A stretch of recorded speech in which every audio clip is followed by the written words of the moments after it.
हम कर रहे हैं शेर नंबर 5, गजल नंबर 2, ख्वाजा हैदर अली आतिश की ये गजल है। तबलो अलम ही पास है अपने नामोल को माल, हमसे खिलाफ होके करेगा जमाना क्या, तबल ढोल मोल बादशाहत। तबलो अलम कहते हैं लड़ाई झगड़े को, और माल कहते हैं दौलत को, जमाना जो है दौर। तशरी ये आम कायदा और उसूल है कि दुनिया में जिस शख्स के पास भी मालो दौलत होती है, मालो दौलत की फरावानी होती है, कसरत होती है, या वो शान शौकत का मालिक हो, इसे लोग हसद करते हैं, उसे जलते हैं, इसकी मुखालफत करते हैं।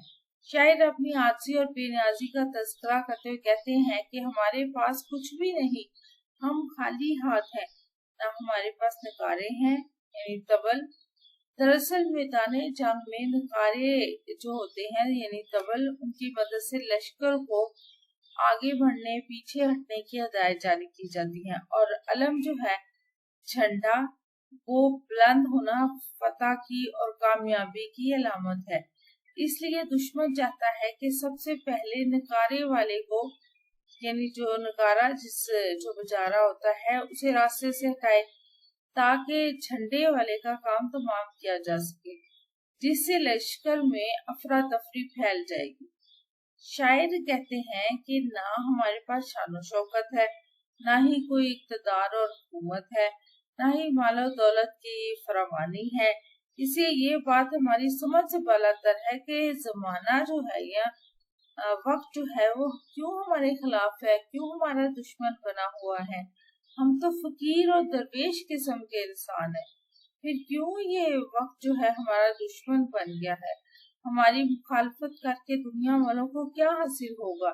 ये तो खामखा फिर वक्त का ज़िया ही हुआ कि हम जैसे फकीरों के साथ दुश्मनी कोई लगा ले।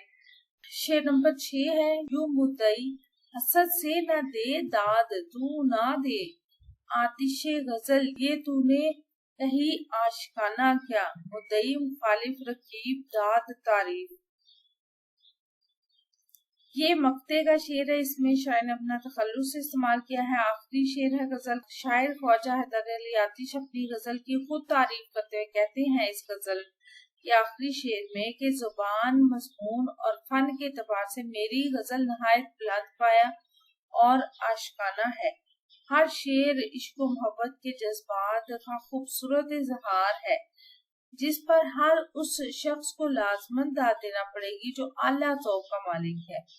अगर मेरा मुखालिफ, रकीब या हरीफ मेरी गजल की दाद नहीं दे रहा, तो इसका ऐसा करना महज हसद, दुश्मनी और नफरत के और कुछ भी नहीं। आतिश को इस बात का एहसास था कि इसका कलाम बड़ा पुख्ता और आला पाए का है, इसलिए कदरदानों को इनकी हैसियत तस्लीम करनी चाहिए।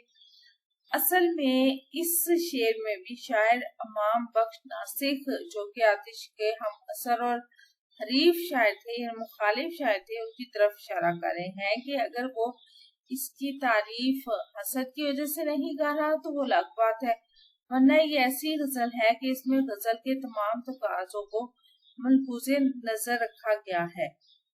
बकौल शायर अपने हर शेर में है मानी तहदार आतिश, वो समझते हैं जो कुछ फहमो ज़का रखते हैं। वीडियो कैसी लगी चैनल जरूर सब्सक्राइब करें, वीडियोस को लाइक और शेयर कीजिए, कमेंट करके बताएं कौन सी वीडियोस देखना चाहते हैं। अपना और अपने प्यारों का रखिए ढेर सारा ख्याल। अल्लाह हाफिज।